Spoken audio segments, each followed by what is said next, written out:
What's up, everybody? Chris Grant here again, and we are into the Keepa.com data section. This is going to be broken up over a couple of videos to try and keep it as short as possible. But we're going to be going over the product finder, the product viewer, the bestseller lists, the top seller lists, and the category tree. The Keepa API we'll dig into just a little bit because you're probably going to want to have a subscription to the Keepa API after you see what we can do with some of the Keepa data features. So let's go ahead and dive in to the product finder in this particular module. And this one, you're going to want to strap in a little bit, and there's a lot to learn about here. You can read about the product finder if you want, but I'm really going to be showing you everything here. So let's dive in. What the product finder allows us to do is surgically gather ASIN data from Amazon, and we're able to slice and dice this any way that we want. So the very first thing here is we're going to be able to go by sales rank and price types. And what I'm going to do is I'm going to go over everything so you're familiar with what each one of these filters is going to do. And then I'm going to go over a few examples of how all of this comes together. Okay? So with the sales rank and price types, of course, we're going to have sales rank.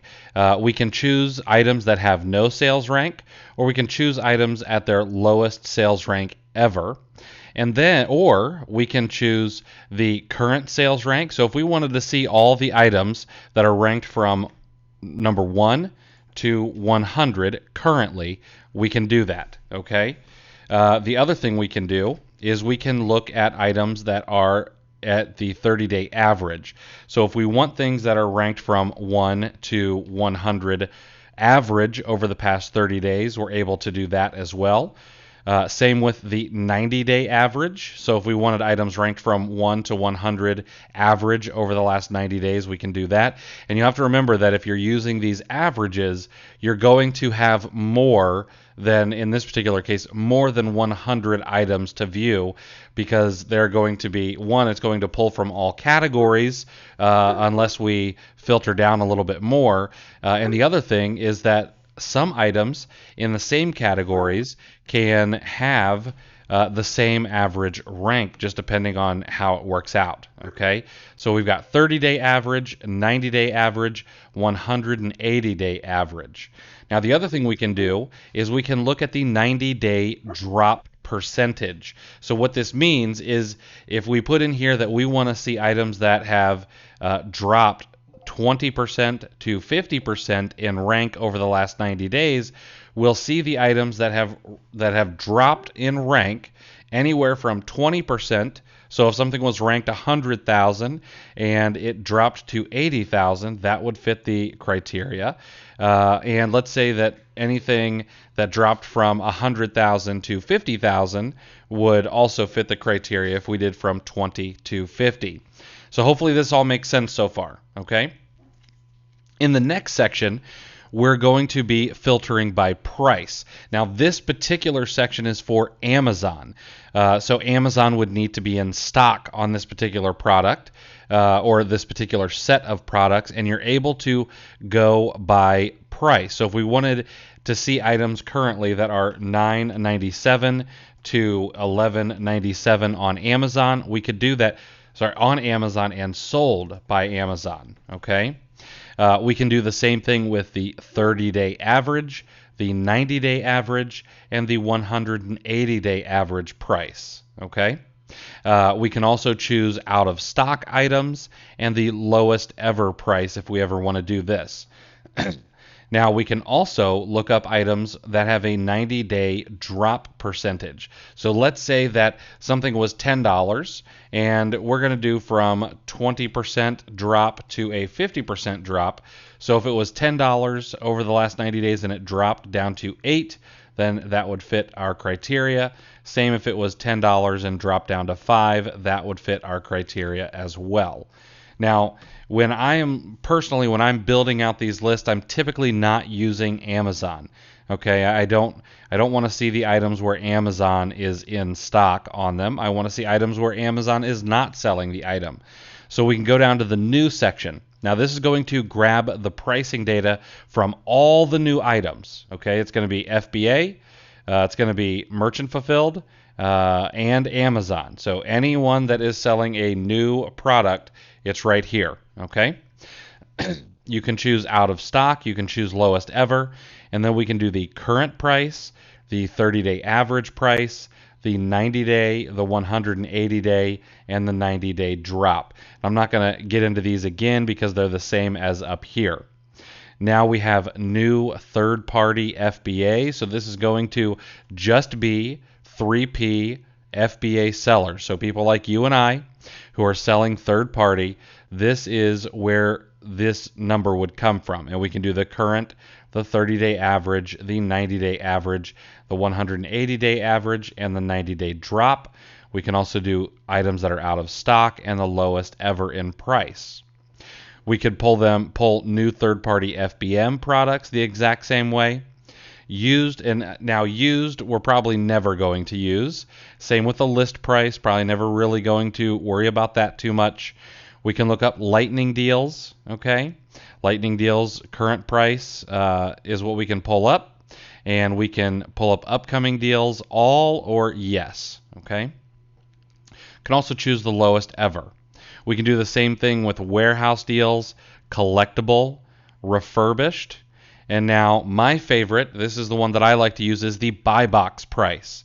Okay, now this is going to pull any product that has a buy box price from, so if we did, $5 to $11, that would be the current buy box price of 5 to 11, the 30-day average, the 90-day average, the 180-day average, and then of course the 90-day drop.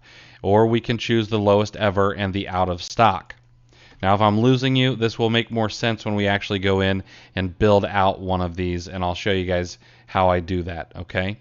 You can check out used like new, used very good, used acceptable, refurbished, eBay if you want, and trade-ins, as well as rentals. Now, a bunch of these I kind of skimmed over pretty fast because most people using Keepa are not going to be looking at these unless you're doing things like book flips, but most of you are going to be selling new products, okay? Now, in this next section, we've got the title, the brand, and more. Okay, this is where we can not only, we've set up some price filters and some sales rank filters up here. Down here, we can start digging into categories. So, of course, if we hit this drop-down box, it's going to show us all of the top-level categories. So let's say, for example, that I want to look in tools and home improvement. Then I select tools and home improvement. Now, the other thing we can do here is we can start including subcategories. Now, you'll see here, these are going to be Amazon subcategories. Okay, so in tools, we might go for hand tools, power and hand tools. So what you can do is you can just put in a portion of a word and it will start pulling things up for you. So now we can see that in tools and home improvement, we could select power and hand tools. Let's go back here and we could select hand tools. And we could select several others. So this allows us to not just grab all the data from the top level category, but we can get a little bit more surgical and go into subcategories. So if in electronics, maybe we only want to sell things like computers and cell phones, or maybe we only want to sell headphones, then we could grab just those subcategories. That way we're not gathering data on things that we're not going to use. Now, the other thing we can do is we can exclude subcategories. So let's say, for example, that I want to sell power and hand tools, and I want to sell hand tools, but I don't want to sell power tool replacement parts.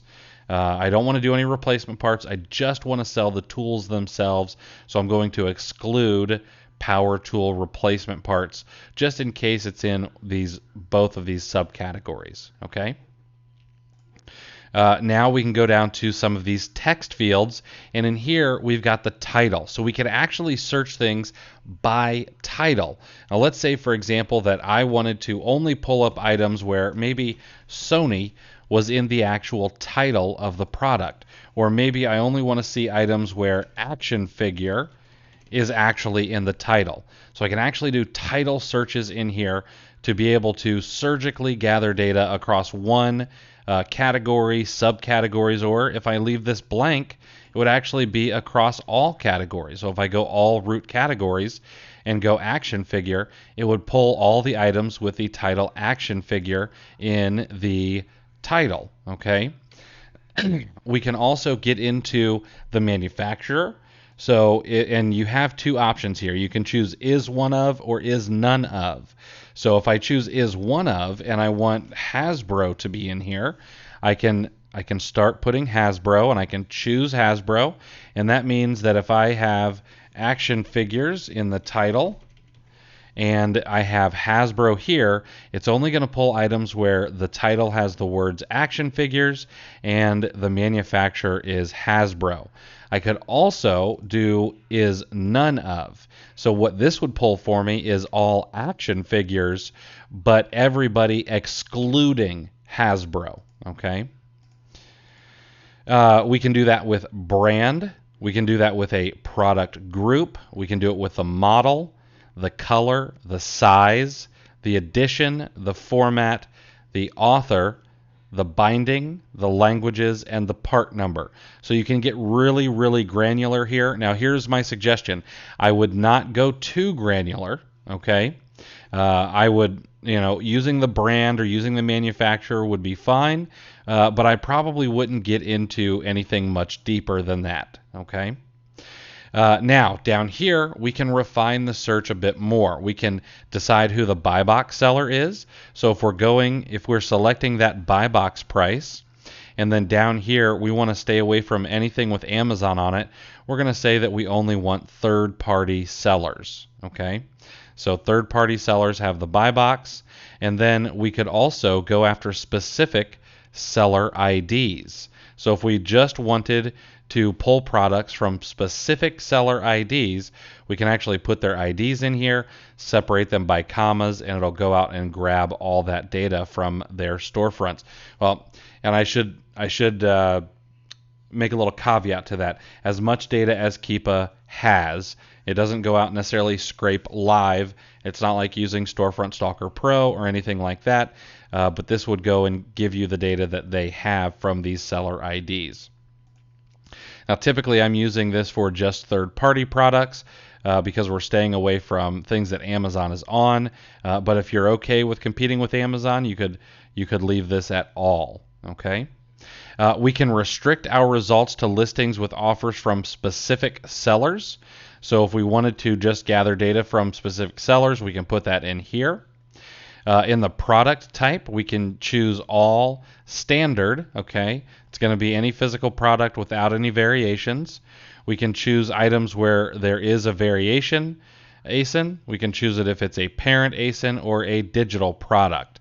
Now, unfortunately, you can't select multiple of these because I'd really like to be able to go in and grab all of these without necessarily grabbing any digital products. But that's one thing we're going to have to do. Going to leave it at all most of the times. You can choose for the last price change. So if you only want items where there's actually been a price change over a certain period of time, you can do that here. It's in a month, day, year format. So you could select what year and what day and what month you might want in here. Okay. And that can be anywhere from, okay, so we could go from December of 2019 to March of 2020. You can also choose how long Keepa's been tracking an item. So if you only want items that have been tracked, say, for the past year, you could put that in here.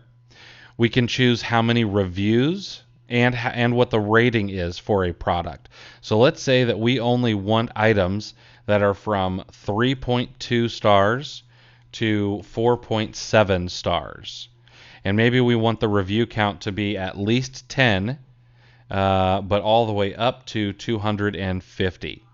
Okay, so this would give us any products that are have a rating of 3.2 stars to 4.7 stars with a number of reviews of at least 10 and no more than 250. Now, again, this is going to be one I would suggest you don't over filter, but if you are going to use this, probably just use a rating number rather than the number of reviews. You can always look at that later, and if you download your results, which we'll talk about, you could then sort that out later. We can go by Amazon out of stock percentage. This is a 90-day out of stock percentage. So what that means is if we put from, let's say 40 to, I'm going to go 100 per, actually you only go to 99, so we're going to leave that blank.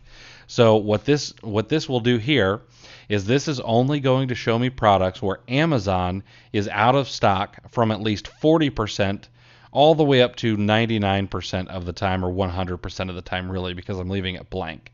So if a product has been in stock from Amazon, or out of stock from Amazon 20% of the time over the last 90 days, and Amazon's been in stock 80% of the time, then I will not see the product.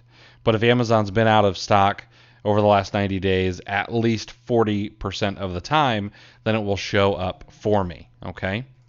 This is something I typically use. I won't have Amazon be excluded from the number of sellers, but what I will do is I'll say, okay, I want to see anything where Amazon's been out of stock at least 60% of the time. Now you can go availability of the Amazon offer. Okay, you can have no Amazon offer exists. Amazon offer is in stock and shippable. Amazon is currently not in stock but will be in the future. This is back ordered and pre-ordered. And then the Amazon offer availability is unknown and unrecognized. Okay, I typically just leave this the way it is. All right, what I want to do is I do want to surgically gather some data, but I don't necessarily want to over filter and lose out some items that might be good for me to see. You can also filter by the FBA fees. Okay, and you could do, let's say if you wanted to do anywhere from a $3 fee to a, $25 fee, you could do that. I don't find myself using this very much. I prefer to just look at the fees on my own. You can check by new offer count, and you can do it by current or 90-day average. So what this means is if we put in here, we want anywhere from 3 to 25 sellers currently, we'll only get items that have anywhere between 3 and 25 sellers. You could also do that over the last 90 days. So if the 90-day average number of sellers was 3 to 25, we'll get to see this as well. Okay. Again, make sure that you're filtering wide and not over filtering. You can filter by the number of retrieved live offers, and you can do new FBA or new FBM. The used offer count currently or over the 90-day average, refurbished, collectible, the number of items. Okay, so if you're looking at this can be multi-packs and bundles. You'll be looking at number of items. Say you only want items that have 3 to 6 units in them. You can look for items with 3 to 6 units. Same with number of pages.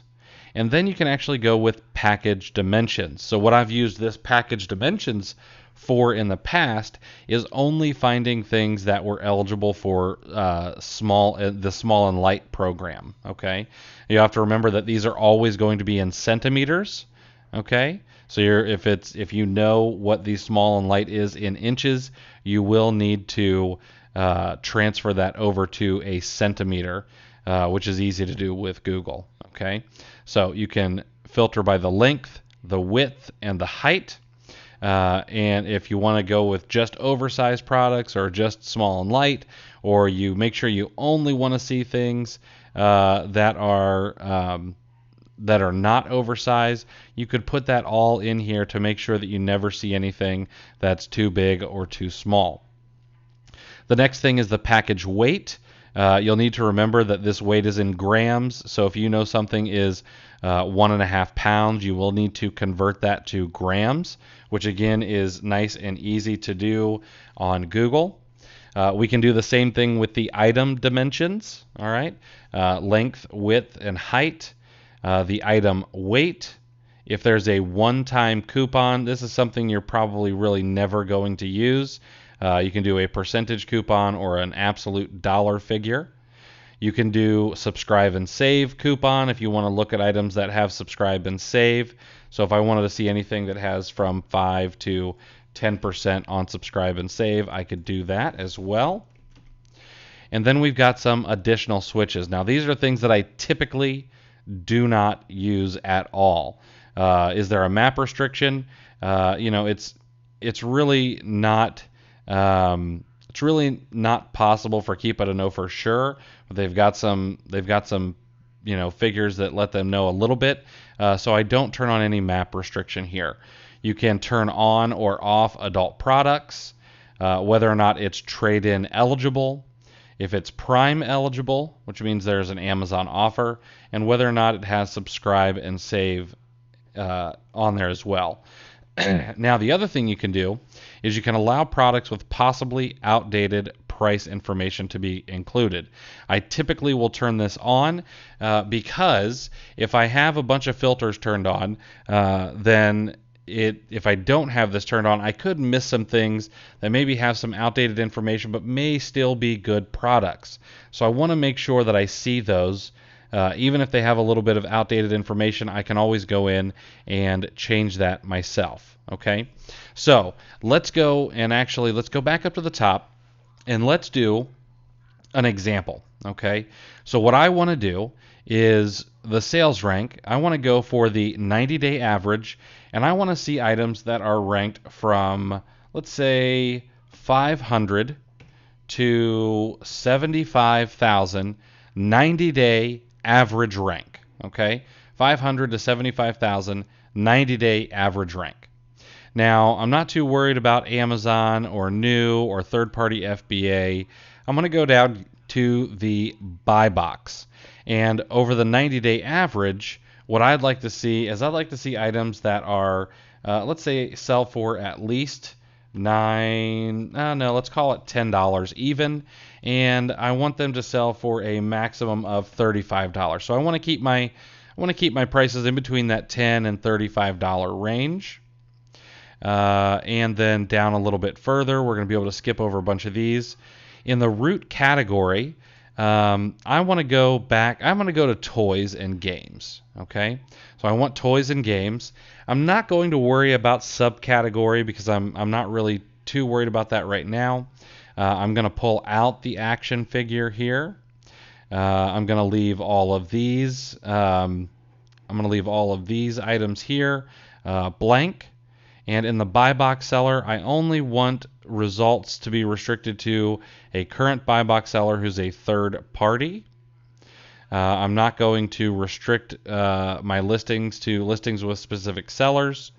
I want all product types. I'm not going to worry about the last price changed or the tracking since. I'm not really going to worry about the number of reviews, but let's say I only want to see items that have at least 3 stars or higher. So leaving this blank allows it to go to its maximum. Okay, so I'm going to go ahead and just put 3. I'm going to leave the 2 blank. I want Amazon out of stock at least 60% of the time. You can put in 99 here, but I'm going to leave that blank. That allows it to max out. I want to make sure that there's as many offers as possible. I'm not going to worry about FBA fees, but on this new offer count, here's what I'm going to do. I'm going to put at least 2 sellers average over the last 90 days. The reason I'm going to do this is I want to try to rule out any private label products. Now, a lot of people will say, well, you want to put 3 there because I want to see the average of 3. Well, that may not happen all the time, okay? So I am going to have to use some common sense while I'm looking through the results, but I'm going to do 2, okay, over the last 90 days average. That way I see more.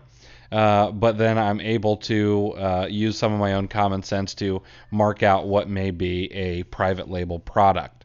I'm not going to worry about the number of live offers or used counts or anything like that. I'm not going to worry about the number of items or the package dimensions or the weights because I want to see as much as possible. And I'm going to allow products with possibly outdated price information, and I'm going to hit Find Products. Now what this is going to do is this is going to pull up a bunch of products for me to see. So with my filters, this has allowed me to pull up anything that's ranked from 500 to 75,000, average over the past 90 days, at least an average of 2 sellers, from anywhere from $10 to $35, and I've got 8,000, and at least 3 stars. So now I've got 8,875 products that I can take a look at. Now I would bet you money that this very first one is probably a bundle of some sort, not necessarily a private label product. I'll bet you some of those things are found somewhere, maybe a Dollar Tree or something like that. Here we've got something, a Dan & Darcy paint and plant kit. I would imagine that may be a bundle as well. And then we've got a bunch of other things, okay? So some of these are probably going to be some PL products, like this Wiz Toys, Kids Toys. Pretty sure that's a PL product. But I know this Star Wars The Mandalorian is not, okay? So now I've got these 8,000 products. Now I can actually pull this information out. Now, this is the product viewer portion. So what we can do here is you can set up your columns, all right? You can configure your columns any way that you want, all right? And there's a bunch of information that you can choose from. Personally, I have it set so that I can see the Amazon 90-day average, the 90-day average out of stock, if Amazon's currently on it. Then I've got the brand and the buy box seller, the buy box over 180 days, etc., and so on. Go through these so that you can see what you want and what you don't want. You can see I turned off all the collectible prices and things like that. It'll pull you the number of live offers, the fees, the frequently bought together, images, weight, etc., and so on. Make sure to go through all of these and turn on and off what you want and what you don't want, because you're going to overload yourself with data if you have these all turned on. Now the other thing we can do is we can do an advanced filter. This will actually take us back to the product finder so that we could filter down a little bit more.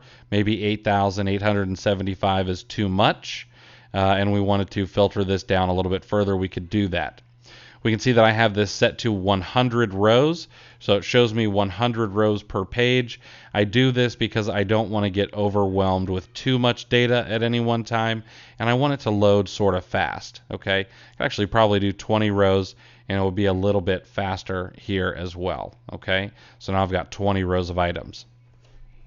I can export this data. So what I can do is I can export all active columns.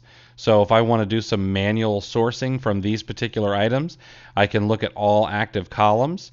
If I wanted to take this over to something like Tactical Arbitrage, I could go with only ASINs to make it nice and simple and easy and ready to go into Tactical Arbitrage immediately. And then I can choose whether I want an Excel or a CSV. So what I'm going to do to show you is I'm going to download the all active columns into a CSV file. That way you guys can at least take a look. And we got it open here. I need to resize this to fit the camera or the screen recording. Let's open this up. There we go. So now I've got all this data in a, it just pulled the 20. Well, anyway, you can download all of the columns, but I've got the title, the sales rank, the 30-day average, 90-day average, etc. Then we've got our prices and so on and so forth. Okay, so you can pull that down into a nice CSV file. And then we can show our active filters. So if we want to see the filters that we use to create this, we can look here. Okay. and then we can show the API query. Now I'm going to wait to show you what this API query does in the next video, as well as give you access to a Google Chrome extension that allows you to use that API query, make some changes, and gather tons and tons of data. So I'll show you that in the next video. So if you guys have any questions, hopefully I didn't overload you guys. It can be a little bit complicated in the Keepa data section, but there's a ton of ways to slice and dice this data with surgical precision so that we can go in and gather the exact ASINs that we might want to go after. So if you have any questions, please make sure to drop them in the comments below. In the next video, we're going to redo this with a lot more data, and I'm going to show you how to use the API query to be able to go and grab tons and tons of ASINs for your sourcing needs. And then we'll even do a we'll do a reverse search on tactical, or show you how to do a reverse search on tactical arbitrage, and I'll also do a video on how to do a keystone pricing search on tactical arbitrage, do a reverse wholesale keystone pricing search. I'll make some videos for that as well. So again, if you have any questions, make sure to drop them in the comments below, and I will see you guys in the next video.